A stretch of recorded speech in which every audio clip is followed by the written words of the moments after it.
जय हिंद दोस्तों, positive energy के साथ में आप सभी लोगों का बहुत बहुत स्वागत करते हैं।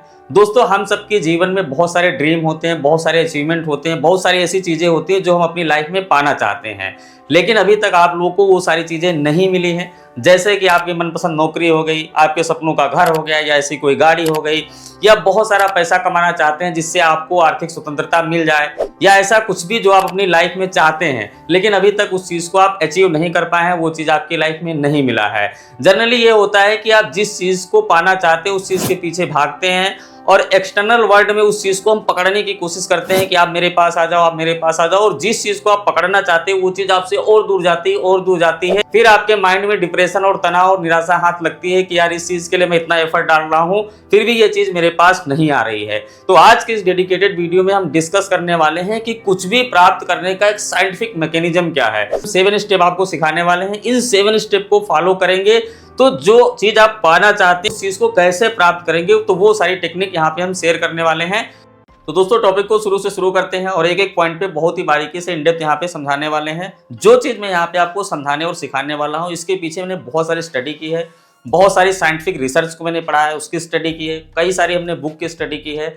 उसके बाद में जो मेरे प्रैक्टिकल कुछ अनुभव हुए हैं लाइफ में, वो सारा कुछ मिला करके एक कंक्लूजन यहाँ पे हमने 7 स्टेप बनाए हैं कि आप अपनी लाइफ में सबसे फास्ट तरीका कौन सा हो सकता है कि कोई भी चीज़ आप अपनी लाइफ में अचीव कर पाए। तो उसके यहाँ पे स्टेप बाय स्टेप हम सिखाएंगे, बहुत ही ध्यान समझिएगा। देखिए, पहला स्टेप क्या है। अगर आप कुछ भी प्राप्त करना चाहते हैं तो चाहिए क्या, इस पे ये लोगों की क्लैरिटी नहीं होती है, क्योंकि कॉमनली अगर आप लोगों से पूछेंगे कि भाई आपको अपनी लाइफ में क्या चाहिए, तो लोग कहेंगे हमें बहुत सारा पैसा चाहिए, कोई कहेगा हमें गाड़ी चाहिए, कोई कहेगा कि हमें पैसा चाहिए, गाड़ी चाहिए, मकान चाहिए, दोस्त चाहिए, रिश्ता अच्छा चाहिए। यानी कि उनको सब कुछ अच्छा अच्छा चाहिए, और ऐसे लोगों को जनरली कुछ भी लाइफ में अचीव नहीं होता है। इसके पीछे जब डेप्थ में बहुत सारी साइंटिफिक स्टडी की गई तो एक चीज़ निकल के आई, और वो चीज़ ये है कि जो आपका माइंड का एल्गोरिदम है या माइंड का जो मैकेनिज्म है, इसमें क्या होता है कि जब आप सारी चीज़ों को एक साथ चाहते हैं तो प्रॉब्लम क्या होती है कि आपकी जो माइंड की एनर्जी है वो फ्लो होती है। जैसे आपको घर भी चाहिए, कार भी चाहिए, पैसा भी चाहिए, रिश्ता भी चाहिए, घूमने भी जाना है, या अच्छी लाइफ स्टाइल भी चाहिए,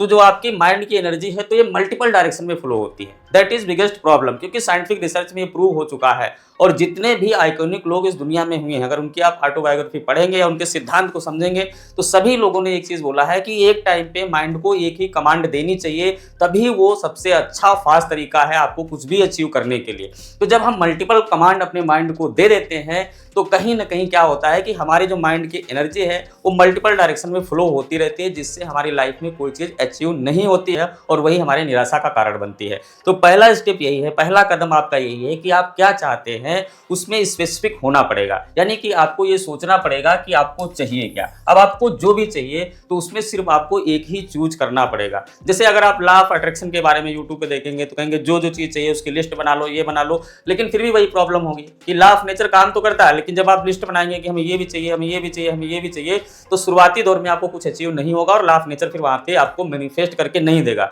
तो साइंटिफिकली चीज़ों को समझना चाहिए, और जो रिसर्च हुई है, जो स्टडी हुई है, और जो लॉजिक्स प्रूवन लॉजिक है उसको अपनी लाइफ में अप्लाई करेंगे तो सबसे फास्ट तरीका होगा। तो पहली चीज यहाँ पे ये है कि आपको चाहिए क्या, उसमें से सिर्फ एक ही चीज आपको चूज करनी है। वन में हमने क्या सीखा कि बी स्पेसिफिक, और सिर्फ एक चीज को आपको सिलेक्ट करना। मान लीजिए कि आपको यहाँ पे एक घर चाहिए, तो आप सिर्फ घर को ही सिलेक्ट कीजिए और घर का ही पहले फोकस कीजिए कि हमें सिर्फ ये मैनिफेस्ट करना है या अपनी लाइफ में ये चाहते हैं, तो इसमें स्पेसिफिक आपको बन जाना है। ठीक है, तो पॉइंट 1 आपको समझ में आ गया, पहला स्टेप। दोस्तों, स्टेप 1 में हमने सीखा कि हमें स्पेसिफिक किसी एक चीज को पकड़ना है जो आप अपनी लाइफ में सबसे पहले चाहते हैं। तो टारगेटेड एक चीज को सिर्फ सिंपली आपने पकड़ लिया। अब दूसरा स्टेप यहाँ स्क्रीन पे आप देख सकते हैं कि वो चीज आपको क्यों चाहिए।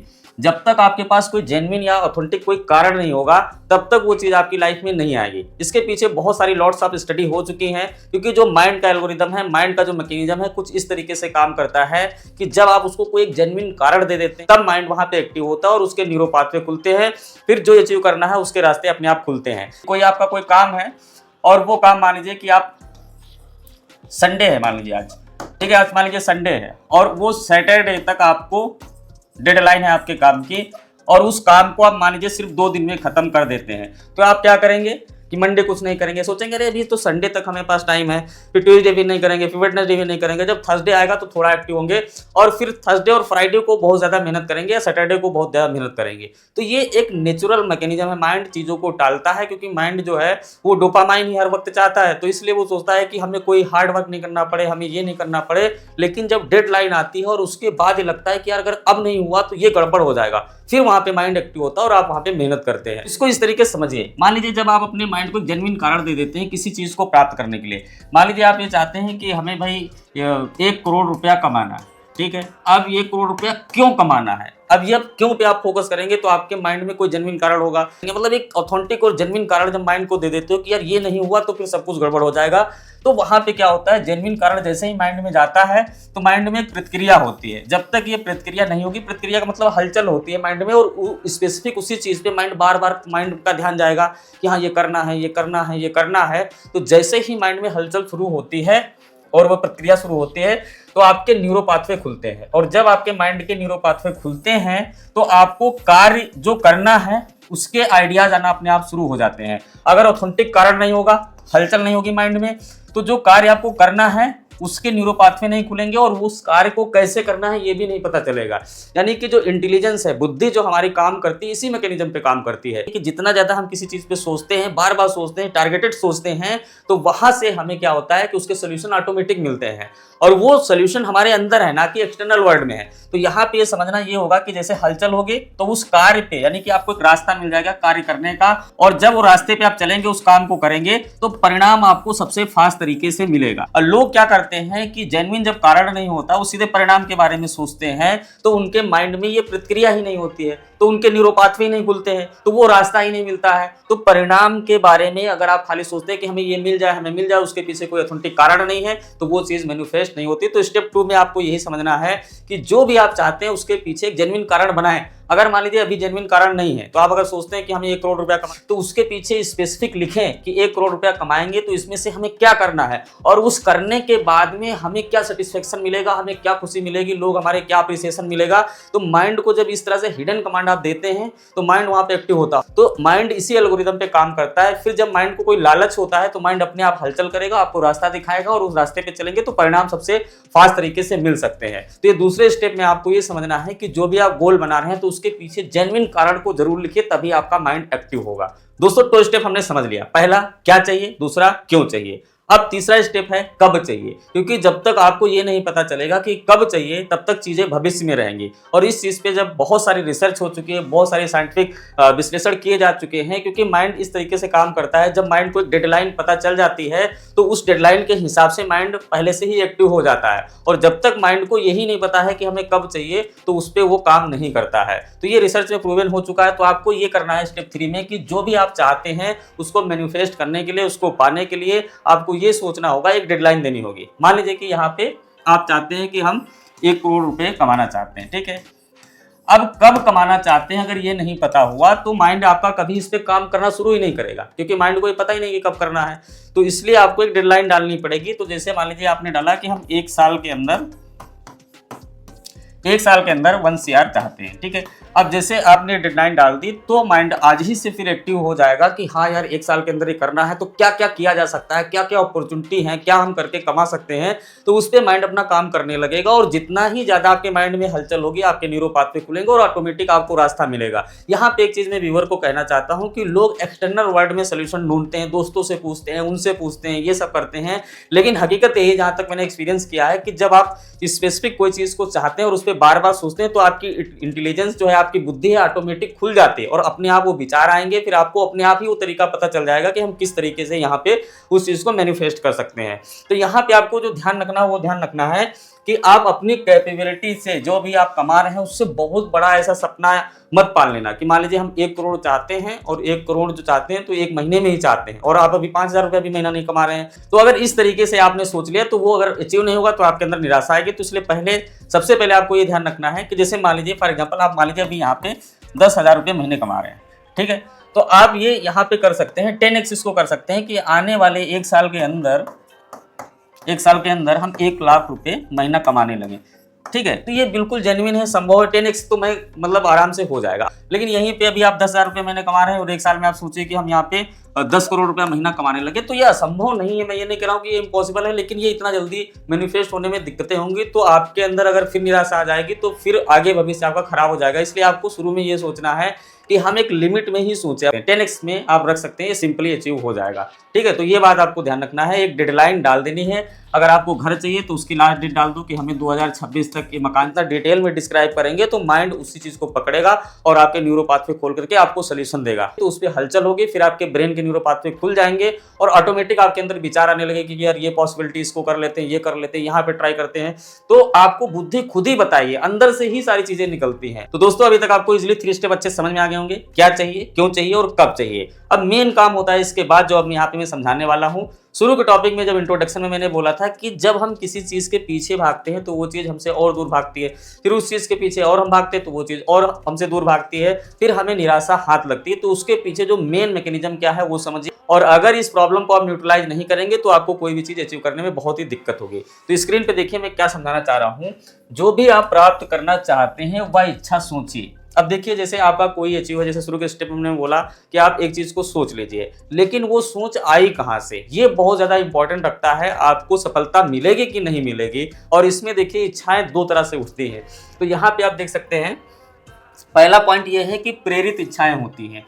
जब हम किसी चीज से प्रेरणा लेते हैं, मान लीजिए कि जैसे कोई एक बंदा है, अभी इस बार है, मान लीजिए कोई एक IAS बन गया, ठीक है, अभी एक बार एक सेलेक्ट हुआ IAS बन गया, और उसने जो है तो कोचिंग भी नहीं की थी और सेल्फ स्टडी या यूट्यूब से पढ़ के, टीचरों से पढ़ के वो IAS बना, इस बार उसका बड़ा हाईलाइट था मीडिया में। तो ये क्या हो गया कि जो बच्चे IAS की तैयारी कर रहे हैं तो उनके लिए प्रेरणा बन गया, यानी कि if one can do we can do. तो अगर कोई एक कर सकता है तो हम भी कर सकते हैं, दूसरा भी कर सकता है। तो ये प्रेरित इच्छाएं हो गई, इस चीज को ध्यान से समझिए।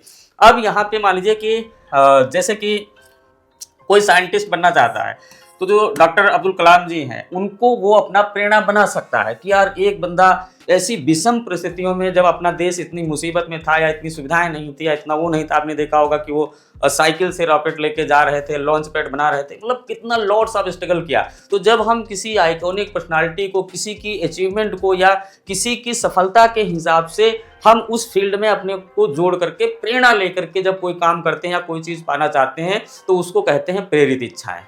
अब यहाँ पे आपको समझना होगा नैराश्य से उठी इच्छाएं क्या है। अब यही पे ज्यादातर लोग आके ट्रैप हो जाते हैं, फंस जाते हैं और वो चीज़ उनकी लाइफ में नहीं आती है। अब यहाँ पे ध्यान से समझिए, मान लीजिए कि आपका कोई दोस्त है, रिश्तेदार है या पड़ोसी है, कोई गाड़ी लाता है एग्जाम्पल के लिए, ठीक है, और वो गाड़ी लाता है मान लीजिए कि 20 लाख रुपए की, 20 लाख रुपए की गाड़ी लाता है। आपसे बताता है कि भैया मैंने गाड़ी ले लिया, आप गाड़ी देखते हो, उसके सामने तो खुशी खुशी आप बोल देते हो भैया बधाई हो, अच्छी बात है, आपने ये अचीवमेंट कर लिया, अच्छा कर लिया। अंदर से आप क्या बोल रहे हो कि यार देखो इसका तो लोग अप्रिसिएशन कर रहे हैं, इसको सब बधाई दे रहे हैं और हमारे पास तो गाड़ी भी नहीं है। तो आप अपने आप से एक अपने इंटरनल मन में सोचते हो कि यार ऐसा करते हैं कि ये जो है ना, तो ये लाया 20 लाख की, कोई बात नहीं, अब हम 50 लाख की या 1 करोड़ की गाड़ी ले आएंगे तो हमारा भी जय जयकार होगा, हमें भी अप्रिसिएशन मिलेगा। तो इस तरीके की जब इच्छाएं उठती है, यानी कि किसी के सक्सेस अचीवमेंट को देख करके आप अपने मन में ये फील करना कि यार इसको इतना मिला, लेकिन इससे बड़ा ला करके हम इससे बड़ा बन जाएंगे। तो ये क्या है, ये नकारात्मक या नैराश्य से उठी इच्छाएं हैं जो कभी पूरी नहीं होती हैं। यानी कि अंदर से आप निगेटिव हो जाते हो, चिढ़ जाते हो, क्योंकि उसको उस सफलता के लिए, मान लीजिए कोई IAS बन गया, किसी की जॉब लग गई। अब किसी की जॉब लग गई, किसी दोस्त की, आपके परिवार में किसी की या किसी जानने वाले की सरकारी नौकरी लग गई और आपकी नहीं लगी, आप भी तैयारी कर रहे हो, तो आप ये सोच रहे हो कि ये इसका तो CGL में हुआ, SSC में हुआ, हम तो इससे बड़ी जॉब पाएंगे तो हमारा अप्रिसिएशन इससे ज्यादा होगा। यानी कि आप उससे तुलना करते हो और ये सोचते हो मन में या अपने आप से कहते हो कि इससे बड़ा बनके इसको हम डिफेम कर देंगे और ताकि हमारी सबसे ज्यादा जय जयकार हो या हमें लोग सारे टेंशन दें। अब ऐसी जितनी भी इच्छाएं उठती हैं, ये नैराश्य से उठी इच्छाएं हैं, नकारात्मक इच्छाएं हैं। तो जो नैराश्य से उठी इच्छाएं हैं, नकारात्मक इस तरह की इच्छाएं कभी अचीव नहीं होती। यहाँ पे आप देख सकते हैं कि नैराश्य वाली जो इच्छाएं हो कभी पूरी नहीं होंगी, क्योंकि ऐसी इच्छा में निगेटिविटी है। तो प्रेरित इच्छाएं होती हैं। प्रेरित इच्छाओं में क्या होता है कि जैसे हम प्रेरणा लेके कोई काम करते हैं, प्रेरित इच्छाएं क्या होती हैं, जब हम प्रेरणा लेके काम करते हैं तो सबसे अच्छा माइंड तब काम करेगा, पॉजिटिव एनर्जी तब काम करेगी और सृष्टि आपका सबसे अच्छा सहयोग तब करेगी जब आप प्रेरित इच्छाओं पे काम करेंगे, किसी से प्रेरणा लेंगे। कोई पड़ोसी 20 लाख की गाड़ी लाया, अब आप ये सोचिए कि उसने 20 लाख की गाड़ी लाने के लिए क्या एफर्ट डाले, क्या मेहनत किए, क्या अचीवमेंट किए, तो आप उससे प्रेरणा लीजिए कि यार ये भी कर सकता है तो मैं भी कर सकता हूं, और फिर उससे प्रेरित होकर के आप कोई काम शुरू करते हैं, तब आपके अंदर एक जो है प्रेरित इच्छा उठेगी और तभी आप सबसे अच्छा कर पाएंगे। लेकिन जब आप इस कॉन्फ्लिक्ट में चले जाते हैं कि यार ये लाया है 20 लाख की, हम लाएंगे कभी अगले साल 50 लाख की, और इसको नीचे डिफेम कर देंगे, सारी टेंशन समाज की हम ले लेंगे, तो भाई वो काम नहीं बनने वाला। और आज के जमाने में लोग बोलते कुछ और हैं, मुंह पे कुछ और कहते हैं, झूठे स्माइल करते हैं, अंदर से कुछ और होते हैं। इस रियलिटी को हम सब लोग जानते हैं कि समाज में कितना बनावटीपन चल रहा है। तो जितने भी अचीवमेंट्स हुए हैं, जितनी भी सफलता मिली है, जितने भी आइकॉनिक लोग हुए हैं, चाहे आइंस्टीन ले लो, चाहे वो अब्दुल कलाम जी को ले लो, यानी कोई भी महान आइकॉनिक पर्सनालिटी को उठाओ, तो आप देखो कि उसमें प्रेरित इच्छाएं ही मिलेंगी। उन्होंने देश के लिए, समाज के लिए, दुनिया के लिए भला ही किया है, बजाय इसके कि हम ये सोचे कि फला के पास इतनी संपत्ति है। जैसे कॉमनली लोग रिश्तेदार में या आपस में सोचते हैं कि यार वो उस रिश्तेदार इतना बड़ा है, तो उससे बड़ा बनके हम उस रिश्तेदार को नीचा दिखा देंगे। बस दैट इज बिग प्रॉब्लम, वो चीजें कभी अचीव नहीं होंगी। तो प्लीज मेरा यहाँ पे हम्बल रिक्वेस्ट यही है कि इस वाले कॉन्फ्लिक्ट से बिल्कुल निकल जाइए, क्योंकि कोई भी अचीवमेंट करता है उसके पीछे उसकी मेहनत होती है और उसके बहुत सारे एफर्ट होते हैं, और आप प्रेरित इच्छाओं में शिफ्ट हो जाइए कि आपको प्रेरणा लेनी है, भले ही वो पड़ोसी हो, दोस्त हो, और ये सोचना है कि अगर कोई एक कर सकता तो मैं भी कर सकता हूँ। आज भले ही आपकी कोई कंडीशन चाहे उसके आगे आपकी बिल्कुल जीरो हो, लेकिन अगर प्रेरणा लेके आप काम करना शुरू करेंगे तो आप बेस्ट इफेक्ट डाल पाएंगे, माइंड भी अच्छा काम करेगा और सृष्टि भी आपका सहयोग करेगी, और आप अचीवमेंट कर लेंगे, फिर उससे बड़ा भी आप अचीवमेंट कर लेंगे। मतलब प्रेरित इच्छा में जाएंगे तो आप उससे बड़ा भी अचीवमेंट कर लेंगे और बहुत बड़ा कर लेंगे। लेकिन तब आपके मन में ये भाव नहीं होगा कि यार मैं बड़ा इसलिए बन रहा हूं क्योंकि नीचे वाले को दबाना है या फिर हमारे सारी टेंशन हमें लेना है। तो आई होप ये दोनों चीजें समझ में आ गई होंगी। दोस्तों स्टेप 4 आपको अच्छे से समझ में आ गया। अब हम यहाँ पे डिस्कस करते हैं स्टेप 5 और स्टेप 6 को एक साथ में, और जो चीज यहाँ पे हम आपको सिखाने जा रहे हैं इससे और भी जल्दी और फास्ट तरीके से अपनी लाइफ में जो चीज चाहते हैं वो प्राप्त कर सकते हैं। जितने भी आइकॉनिक लोग हुए हैं जिन्होंने कोई बड़ा अचीवमेंट किया है, इस सिद्धांत को फॉलो करते हैं, और इस सिद्धांत को समझने के बाद में आप भी हमारी बात से सहमत होंगे कि ये चीज लॉजिकली वर्क करती है। तो देखिए प्रकृति में क्या है कि हर चीज एक एल्गोरिदम पे काम कर रहा है, साइंटिफिक मैकेनिज्म पे काम कर रहा है, हर चीज का अपना सिद्धांत है और उस सिद्धांत पे ऑटो मोड में काम चल रहा है। लेकिन यहाँ पे आपको दो चीजें हम क्लैरिटी देते हैं ताकि आपके अचीवमेंट्स आपको जल्दी मिले। तो देखिए यहाँ पे जो सार्वभौमिक प्राकृतिक सिद्धांत है, इसमें आपको दो चीजें समझनी है कि प्रकृति कैसे चीजों को मैनिफेस्ट करती है, बढ़ा के देती है, और दूसरा जो है तो एक दूसरे के पूरक होना। तो सबसे पहले यहाँ पे समझाते हैं एक प्राकृतिक सिद्धांत की एक दूसरे को पूरक होना, यानी कि इस दुनिया में आप देखेंगे तो कोई भी एक सिंगल चीज एग्जिस्ट नहीं करती है, यानी सृष्टि में हर चीज द्वैत है, यानी कि दो है। जैसे आप इसको इस तरीके समझिए कि दिन है तो रात है, ठीक है, या मान लीजिए कि धरती है तो आसमान है, ऊंचा है तो नीचा है, काला है तो सफेद है, आदमी है तो औरत है। अब इस चीज पे आप गौर करिए और दिमाग लगाइएगा। मैं यहाँ पे समझाने के लिए 4 चीजें लिख रहा हूं, अब देखिए दिमाग लगाइए। हरा है तो लाल है, यानी कि अगर मान लीजिए पहाड़ हैं तो नदियां हैं। आप इस चीज पे दिमाग लगाएंगे, बहुत दिमाग लगाएंगे, लेकिन कोई सिंगल चीज नहीं मिलेगी। इसके पीछे पूरा मैकेनिज्म ये है कि कोई सिंगल चीज यहाँ पे एग्जिस्ट नहीं कर सकती। यानी कि अगर सूरज है तो चांद है, तो आप देखेंगे गोरा है तो काला है, आदमी है तो औरत है, तो आप देखिए इंसान है तो उसका मतलब भूत है। तो हर चीज द्वैत है। क्योंकि द्वैत क्या करती है, इस चीज को समझिए, एक दूसरे को बैलेंस करती है। मान लीजिए कि यहाँ पे जैसे मान लीजिए कि सुख है, सुख ही सुख है, सुख है यहां पे तो दुख है, ठीक है, सुख है तो दुख है। क्यों? अगर मान लीजिए एक चीज को रिमूव कर दो, मान लीजिए कि हम दुख को रिमूव कर देते हैं तो सुख एग्जिस्ट कैसे करेगा? सुख है क्या? फिर सुख का कोई एग्जिस्ट हो ही नहीं पाएगा। मतलब अगर हम दुख को रिमूव कर दें और केवल इस दुनिया में सुख हो तो सुख की अनुभूति ही खत्म हो जाएगी। मतलब वो चीज एग्जिस्ट ही नहीं कर सकती। सोच रहे हैं मैं क्या कह रहा हूं? तो इसका मतलब ये है कि सृष्टि में कुछ सिंगल नहीं है। अब आप समझिए। अब देखिए, मान लीजिए जो चीज आप अचीव करना चाहते हैं तो नियम क्या है? मान लीजिए पाना है कोई चीज, तो इसका सिद्धांत क्या है? देना है। बहुत इंपॉर्टेंट बात समझा रहे हैं। यानी कि पाने का नियम क्या है? देना। अब ह्यूमन बॉडी जो है 70-80% 90% जो लोग हैं जो डिप्रेशन, तनाव, एंजाइटी या क्रूशियल लाइफ जी रहे हैं, वो क्या चाहते हैं? पाना। आप अच्छी गाड़ी पाना चाहते हो, अच्छा घर चाहते हो, अच्छा रिश्ता चाहते हो, अच्छी लड़की चाहते हो, या अच्छा सब कुछ चाहते हो, लेकिन कभी आपने ध्यान दिया कि हमें देना पड़ेगा? और अगर आप नहीं देते हो तो ये सिद्धांत है, और ये सिद्धांत ये काम करता है कि बिना दिए हुए पान कैसे अचीव कर लोगे, एग्जिस्ट ही नहीं करता है। तो यानी कि देना इंपॉर्टेंट है, और आदमी की सोच यही होती है, फितरत यही होती है कि हमें देना कुछ ना पड़े, हमें 100 करोड़ मिल जाए फ्री के। कैसे मिल जाएंगे, क्योंकि सिद्धांत के खिलाफ आप जा ही नहीं सकते। तो इसका मतलब ये है कि हमें अगर कुछ पाना है तो उसके बदले में देना पड़ेगा, और जब तक हम देंगे नहीं तब तक वो चीज मिलेगी नहीं। तो लोगों की गलती क्या होती है कि वो देना नहीं चाहते, बस सिर्फ पाना चाहते हैं, तो इसलिए उनको कुछ मिलता ही नहीं है। लेकिन आप देखो, इस सिद्धांत को समझो कि अगर आप देना शुरू कर दोगे तो पाना ऑटोमेटिक क्रिया है, क्योंकि एग्जिस्टेंस रहेगा। देने का मतलब है पाना। अगर आप देना शुरू कर दो तो पाना शुरू कर दोगे। मान लीजिए कि आप किसी को हेल्प करते हो, 1 रुपए का मान लीजिए आप हेल्प करते हो, या किसी को डोनेट करते हो, दान करते हो, खाना खिलाते हो, तो ये लॉ ऑफ नेचर इस तरीके से काम करेगा, फिर वो 1 रुपया 100 रुपये में कन्वर्ट होके आपके पास आएगा। ये सिद्धांत है। तो अगर आपको बड़ा अचीवमेंट चाहिए तो उसके बीज बोने होंगे, यानी कि देने जरूरत है, देने की जरूरत है। जब तक आप देने के बीज नहीं बोलेंगे तो पाना है ही नहीं लाइफ में। और सारा ज्यादातर पब्लिक का ध्यान पाने पे है, देना कोई चाहता नहीं।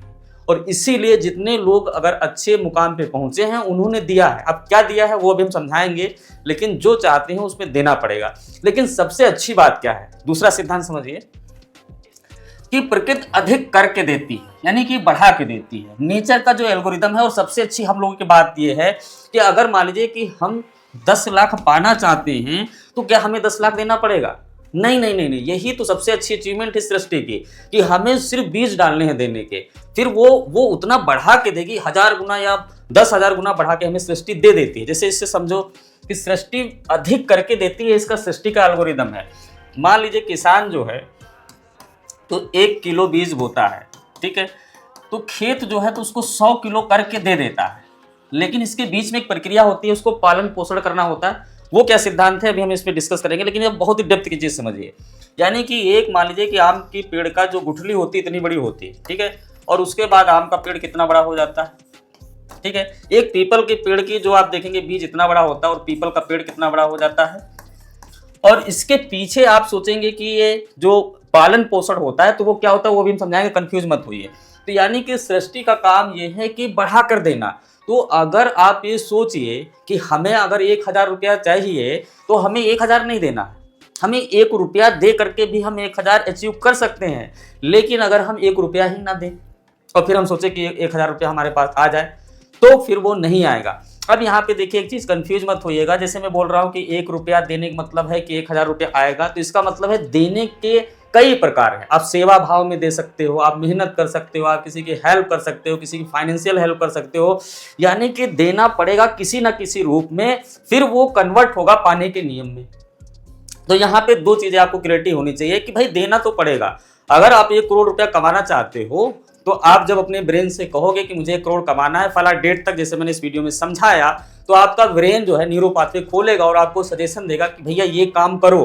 तो जब वो कोई काम बताएगा कि ये कार्य आपको करो, इससे 1 करोड़ रुपया मिल सकता है, तो उस कार्य के लिए आप मेहनत करोगे ना, आप वो काम करोगे, उस काम के बारे में प्लान बनाओगे, उसमें सोचोगे, उसमें एफर्ट डालोगे, मेहनत करोगे। यानी कि उस कार्य का पालन पोषण आप कर रहे हो 1 करोड़ रुपया मैनिफेस्ट करने के लिए। तो सेम यहाँ पे सोचिए सृष्टि कैसे कर देती है। किसान 1 किलो यहाँ पे बीज डालता है, 100 किलो बन के तैयार हो जाता है। तो ये कार्य है उसका पूरा पालन पोषण करने का, कि उसमें सिंचाई करो, निराई करो, गुड़ाई करो और फसल तैयार करो। तो सेम आप उसको एफर्ट के रूप में जब यहाँ पे अपने कार्य को एफर्ट डालते हैं, मेहनत डालते हैं, तो इसका मतलब आप उस कार्य का पालन पोषण ही कर रहे हैं, यानी कि एफर्ट डाल रहे हैं। इस सिद्धांत को आप समझिए कि जैसे मान लीजिए कि हमें कोई चीज अचीव करनी है तो उसके बीज बोने होंगे। अब बीज कैसे हम बोएंगे? जैसे किसान क्या करता है कि उसमें खाद डालता है, पानी डालता है, सींचता है, फिर 1 किलो गेहूं 100 किलो बना लेता है। हमें भी सेम एफर्ट अपने कार्य में डालना है, यानी कि जो हम टारगेटेड चीज चाहते हैं अचीव करना, उसके लिए हमें बीज बोना पड़ेगा, एफर्ट डालना पड़ेगा। जब तक हम वहां पे देंगे नहीं, उसको बीज के रूप में देना नहीं सीखेंगे, तो पाना असंभव है। और इस दुनिया में एक सिद्धांत है, और दुनिया का सिद्धांत है, आप सभी लोगों को पता है कि जो लोग मांगते हैं, मांगते मांगते क्या बन जाते हैं? मंगता। और जो लोग देते हैं, देते देते क्या बन जाते हैं? दाता। तो इसका मतलब ये है कि जो सिद्धांत पे आप काम करोगे वो उसमें फलित होता और बढ़ता है। इसका कोटेशन नीचे आप देख सकते हैं कि अगर आप अपने जीवन में सुखी हैं, यहाँ पे आप देख सकते हैं, अगर आप अपने जीवन में सुखी हैं तो सुख बढ़ रहा है, और अगर आप अपने जीवन में प्रेजेंट टाइम में दुखी हैं तो दुख को बढ़ा रहे हैं। क्योंकि प्रकृति क्या करती है, दूसरा जो सिद्धांत है कि वो हमेशा अनवरत बढ़ता ही रहता है। तो आपके जीवन में अगर सुख है तो वो सुख बढ़ रहा है, अगर आपके जीवन में दुख है तो दुख बढ़ रहा है। यानी कि मुसीबत आती है तो 1 2 3 4, फिर आती है लाइफ क्रूशियल हो जाती है। सुख आती है तो सिलेक्शन भी हो गया, एक बार 2 बार नौकरी भी मिल गई, पैसा भी आ रहा, अच्छी शादी भी हो गई, गाड़ी भी हो गई। तो जब सुख की प्रक्रिया चलती है तो इससे ये आपको सीख मिलेगी कि हर चीज बढ़ रहा है। तो आपको ये ध्यान देना है कि हमें देने के बीज जरूर बोने पड़ेंगे, तभी हमें पाना संभव। वो बीज के रूप में क्या देना है, आपको एफर्ट डालना है उस काम के लिए जो आप प्राप्त करना चाहते हैं, यानी उसका पालन पोषण करना है और उसकी सिंचाई जैसे किसान करता है वो चीज करना है। तो हो सकता है इतनी डेप्थ में हमने आपको समझाया तो ये चीज आपको अच्छी समझ में आ गई होगी।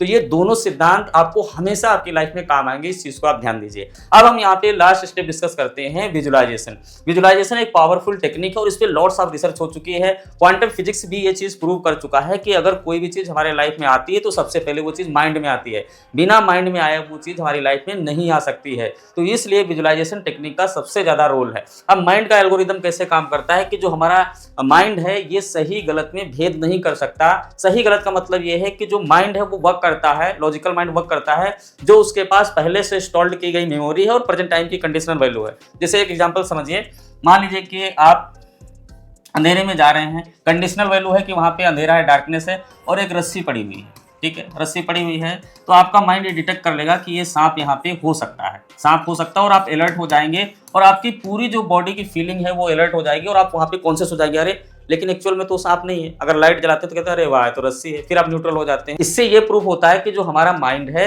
वो सही गलत में फैसला नहीं कर सकता। उसको जो आपने प्री इंस्टॉल्ड मेमोरी दी है और प्रेजेंट टाइम की कंडीशनल वैल्यू है उसको ऑब्जर्व करके अपना ओपिनियन देता है। तो पॉइंट बी नोटेड कि सांप के बारे में पहले से हमें पता है कि सांप हार्मफुल होता है, हमें नुकसान पहुंचा सकता है, इसे काटने से ये हो सकता है, इसलिए अंधेरे में हम रस्सी को सांप समझ के अलर्ट हो जाते हैं, लेकिन वास्तव में तो वो रस्सी होती है। तो माइंड सही गलत का फैसला नहीं कर सकता। तो विजुअलाइजेशन टेक्निक में आप ये समझिए कि आपके पास वो चीज है या नहीं है ये माइंड नहीं जानता है। तो इससे क्या होगा फायदा आपका कि मान लीजिए कि आप कोई घर एक चाहते हैं, ठीक है, जैसे यहाँ पे घर है और आप ये अपनी लाइफ में अचीव करना चाहते हैं, तो क्या करना होगा कि आपको माइंड को हिडन कमांड देनी होगी और बार बार उस चीज को आपको माइंड को दिखाना होगा। जैसे कि मान लीजिए कि आप कोई अचीवमेंट चाहते हैं, चाहे जॉब हो, पैसा हो, धन हो, जो भी चाहते हैं, तो आप उसको अपने मोबाइल पे वॉलपेपर बना के लगा सकते हैं। जब भी फोन खोलेंगे तो वो चीज आपके यहाँ पे जाएगी।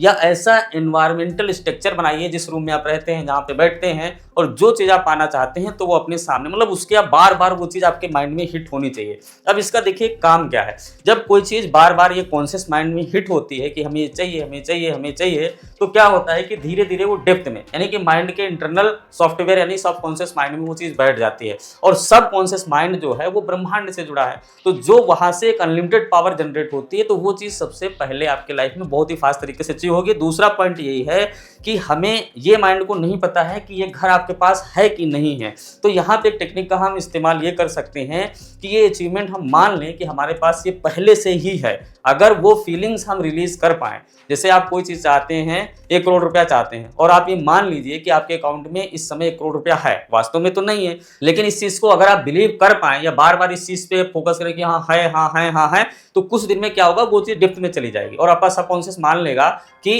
हाँ 1 करोड़ रुपया मेरे अकाउंट में है। और जैसे ही आप इस चीज पे बिलीव कर लेते हो तो आपकी जो वाइब्स हैं वो चेंज हो जाती हैं और फिर जो अचीवमेंट के बाद जो आपकी वाइब्स होती है, जैसे सच में जब आपको 1 करोड़ रुपया मिलेगा तो वो जो खुशी होगी, वो खुशी अगर आप रिलीज करना शुरू कर देते हो तो इट इज वेरी ऑसम। ये बहुत ही ऑसम चीज है और फिर वो चीज आपकी लाइफ में बहुत ही जल्दी घटित होती है, क्योंकि आपकी जो वाइब्स हैं और आपकी जो वाइब्रेशंस हैं और जो सबकॉन्शियस माइंड है, जैसे हमने पहले भी डिस्कस किया था पहले वीडियो में, कि वो ब्रह्मांड से जुड़ी हैं। तो जो जैसी हमारी भावना होंगी, क्योंकि ईश्वर को शब्द नहीं पता है, अब देखिए यहाँ हिंदी, अंग्रेजी, कन्नड़ और दुनिया में बहुत सारी भाषाएं हैं, तो ऊपर वाले को क्या पता कौन सी भाषा है, वो सिर्फ हमारी भावना समझता है। तो जैसी भावना होगी वो चीज हमें मैनिफेस्ट होगी। तो 7वां स्टेप यही है कि आप जो भी चीज पाना चाहते हैं, सिंगल एक चीज सेलेक्ट करना और उसको मोबाइल पे वॉलपेपर बना लेना, पोस्टर बना के जहाँ पे आप रहते हो घर में लगा लेना और उस चीज के बारे में एक पॉजिटिव भाव की जो है फीलिंग रिलीज करना कि ये मिलने के बाद में या प्राप्त करने के बाद में हमें कितनी अच्छी खुशी महसूस होगी, और एक डेडलाइन जरूर डालना, जो 7 स्टेप हमने डिस्कस किए हैं। तो इस वीडियो में दोस्तों हमने आपको 7 स्टेप बताए हैं। अब इस वीडियो को यहीं पे कंक्लूड करके वाइंड अप कर देते हैं कि आप जो चाहिए, पहला काम है उसमें क्या चाहिए वो सिर्फ एक चीज डिसाइड करो, दूसरा क्यों चाहिए उसका एक जेन्युइन कारण माइंड को दो, तभी माइंड में हलचल होगी, आपकी इंटेलिजेंस बुद्धि काम करेगी और आपको न्यूरो पाथवे खुलेंगे और आपको रास्ता मिलेगा कि ये करने पे वो चीज हो जाएगी। तीसरा पॉइंट है कि हमें कब चाहिए उसकी एक डेडलाइन डाल दो। चौथा पॉइंट ये है कि आपकी जो विशेष हैं इच्छाएं हैं वो नैराश्य से प्राप्त इच्छाएं ना हो, नकारात्मक इच्छाएं ना हो कि उसने ये कर लिया तो उसके बाद हम बड़ा करके उसको और दबाएंगे। आपकी प्रेरित इच्छाएं होनी चाहिए जो कि बहुत फास्ट और अच्छा और पूरी पॉजिटिव एनर्जी के साथ में आप वहां पे मेहनत करते हैं और अचीवमेंट मिलता है। पांचवा छठा स्टेप हमने डिस्कस किया है कि जो प्राकृतिक के सार्वभौमिक सिद्धांत है, क्योंकि प्रकृति बढ़ा के देती है तो हमें 1000 कमाने के लिए 1000 नहीं देना है, 1 रुपए में भी हम 1000 पा सकते हैं। अगर उस भाव से हम उस बीज को डालें और उसका पालन पोषण करें तो प्रकृति हमें बढ़ा के दे देगी। दूसरा हमने डिस्कस किया है पांचवा पॉइंट कि हमें पाने के बदले में देना जरूर पड़ेगा। जब तक हम देना नहीं सीखेंगे तब तक पाने का बिल्कुल भी असंभव है, क्योंकि ये मैकेनिज्म है, साइंटिफिक चीजें हैं। तो बिना हम वैक्यूम क्रिएट के, यानी कि बिना क्रिया के हम प्रतिक्रिया चाहते हैं तो ये असंभव सृष्टि में हो ही नहीं सकता, ये ध्यान रखना है। और सातवां स्टेप ये है कि विजुअलाइजेशन टेक्निक को यूज करना है। कम से कम आप इसको आज से यूज करना शुरू कर दीजिए, डायरी पे लिख लीजिए और इस तरह का एनवायरनमेंट बना लीजिए और इस पे थोड़ा सा आप काम करिए तो आपको धीरे धीरे चीजें समझ में आएंगी, वो रास्ते मिलेंगे और आप अपनी मंजिल पे जरूर पहुंचेंगे, ऐसा मेरा बिलीव है। दोस्तों इस वीडियो में इतना ही। इस वीडियो देखने के लिए आपका बहुत बहुत धन्यवाद। Thank you so much.